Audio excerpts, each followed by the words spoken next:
Hi friends, welcome back to our channel. ఇవాళ వీడియోలో మనం పూత పిందె రాలిపోకుండా మనం ఎటువంటి ఫర్టిలైజర్స్ ఇవ్వాలో చూద్దామండి. ఈ ఫర్టిలైజర్స్ ఇవ్వడం వల్ల మన మొక్కలకి ఉండే ఎటువంటి చీడైనా సరే పెస్టిసైడ్ అనేది వదిలిపోతుంది. అలాగే పూత పిందె మనకి బాగా నిలబడుతుంది అన్నమాట. పువ్వు రాలిపోకుండా ఉంటుంది. అలాగే ఏవైనా పిందెలు మనం వేసుంటాయి కదా, అవి రాలిపోకుండా ఉంటాయి అన్నమాట.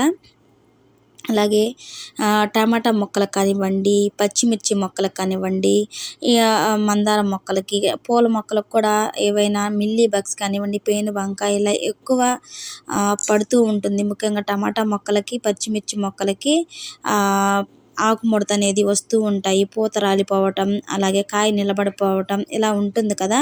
ఇటువంటికి మనం ఒక మంచి ఫెర్టిలైజర్ని అయితే మన మొక్కలకి ఇవ్వచ్చండి. ఈ ఫెర్టిలైజర్ చూసే ముందు మీలో ఎవరైనా నా ఛానల్ కొత్తగా చూస్తున్న వాళ్ళైతే ప్లీజ్ సబ్స్క్రైబ్ చేయండి, లైక్ అండ్ షేర్ చేయండి. అలాగే ఈ వీడియో మొత్తం కూడా స్కిప్ చేయకుండా చూడండి. నేను చెప్పబోయే ఈ ఫెర్టిలైజర్ మనం ప్రతి మొక్కకి ఇవ్వచ్చండి. ముఖ్యంగా టమాటా మొక్కలకి, పచ్చిమిర్చి మొక్కలకు కానివ్వండి, తీగ జాతి మొక్కలకు కానివ్వండి, ఇటువంటి ఏ మొక్కలకైనా సరే మనం ఇవ్వచ్చు.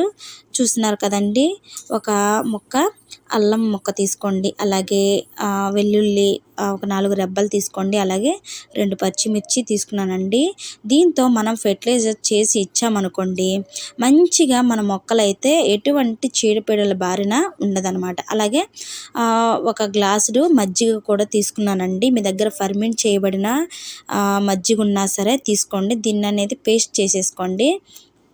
అలా బాగా పేస్ట్ చేసుకున్న తర్వాత ఈ మజ్జిగలో ఇది కలిపి పెట్టేసుకోండి. మీకు కుదిరితే కనుక ఒక గంట అయినా లేదంటే 1 డే అయినా ఈ మజ్జిగలో ఇలా వేసి పెట్టండి. లేదు మాకు కుదరట్లేదు, టైం లేదు అనుకుంటే దీన్ని ఇలా వేసుకున్న తర్వాత బాగా కాసేపు అలా కలిపేసుకొని మనం 1 లీటర్ వాటర్ అయితే తీసుకున్నానండి. 1 లీటర్ వాటరు, అలాగే నేను తీసుకున్న ఈ మజ్జిగ, ఈ పేస్ట్ అనేది ఆ లీటర్ వాటర్లో డైల్యూట్ చేసుకున్నానండి. ఇక మనం ఏ మొక్కకైతే మిల్లీ బగ్స్ ఉంటాయో లేదంటే పూత రాలిపోతుంది, పూత ఉంటుంది కదా, ఆ మొక్కలకనే ఇలా మనం బాగా మొక్క అంతా కూడా తడిసేలాగా స్ప్రే చేసుకోవాలండి.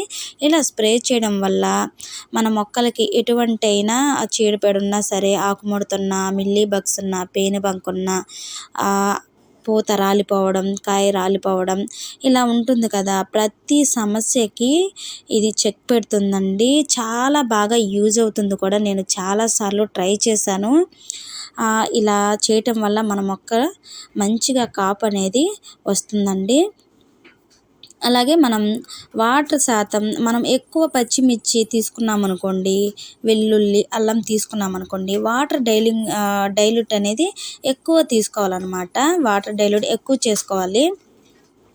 ఇక్కడ చూసారు కదా, కాకర చెట్టు అండి. కాకర చెట్టు ఇదిగోండి ఇలా ఎల్లోష్గా ఆకులన్నీ అయిపోయి వీటికి పసుపు కలర్ పురుగు అనేది బాగా పడుతుందండి. అటువంటప్పుడు మనం చేసుకున్న ఈ ఫెర్టిలైజర్ అనేది మనం కాకర మొక్కలకి, తీగ జాతి మొక్కలకి ఇలా ఇచ్చామనుకోండి, చాలా బాగా పనిచేస్తుంది అన్నమాట. మొక్క కూడా హెల్తీగా పెరుగుతుంది. నేను అన్ని తీగ జాతి మొక్కలకి, కూరగాయ మొక్కలకు కానివ్వండి ఇలా ఇవ్వచ్చండి. మనకి పూత పిందె కూడా బాగా వస్తుందన్నమాట. చూడండి, కాకర చెట్టు అంతా కూడా ఇలా అయిపోయింది. నేను అందుకే కాకర మొక్క అంతా కూడా ఇలాగే ఇచ్చాను. ఇంకొకటి ఏంటంటే, మనం గులాబీ మొక్కలకి, మందార మొక్కలకి ఇవ్వాలి అనుకుంటే వాటర్ డైల్యూట్ అనేది ఎక్కువ చేసుకోవాలన్నమాట. నేను 1 లీటర్ తీసుకున్నాను కదా, మీరు 2 లీటర్లు అనేది అలా గులాబీ మొక్కలకి, మందార మొక్కలకి ఇవ్వాలనుకుంటే ఎక్కువ వాటర్ అనేది డైల్యూట్ చేయండి. చూసారు కదండి, ఈ వీడియో మీకు నచ్చినట్టయితే లైక్ చేయండి, షేర్ చేయండి, సబ్స్క్రైబ్ చేయండి. ప్లీజ్ సపోర్ట్ చేయండి. Bye friends.